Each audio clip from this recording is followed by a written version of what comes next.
আজকে আমরা দেখব ষষ্ঠ শ্রেণী ইতিহাস প্রশ্ন। পূর্ণমান 50, সময় 1 ঘন্টা 30 মিনিট। Second unit.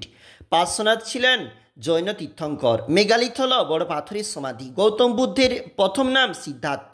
হর্ষচরিত কাব্য লিখেছিল বাণভট্ট। আলেকজান্ডারের মৃত্যু হয়েছিল ব্যাবিলনে। আদি বৈদিক যুগের উৎপাদিত ফসল উত্তর হবে জব। বেদের অপর নাম শ্রুতি। কেন? বেদ শুনে শুনে মনে রাখতে হতো। কৌটিল্য অর্থশাস্ত্র রাজনীতি বিষয়ক গ্রন্থ। অষ্টাঙ্গিক মার্গ কি?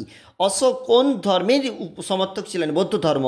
নব্য ধর্ম আন্দোলন কি? ভরত গোষ্ঠীর রাজা ছিল সুদাস। গাথা সপ্তশতী সাতবাহন রাজা হালে লেখা। সম্রাট অশোক বলিকে ছাড় দিয়েছিল লুম্বিনী গ্রামে, ওটা গৌতম বুদ্ধের জন্মস্থান ছিল। এগুলো হচ্ছে 1 নাম্বার করে। এর পরে রয়েছে 2 গুণ 5 অর্থাৎ 2 নাম্বার করে রয়েছে এই প্রশ্নপত্র। এটা পরবর্তী পেজ, যেখানে পরবর্তী প্রশ্ন 3 নাম্বারের জন্য কোন কোন প্রশ্ন বলেছে দেখো।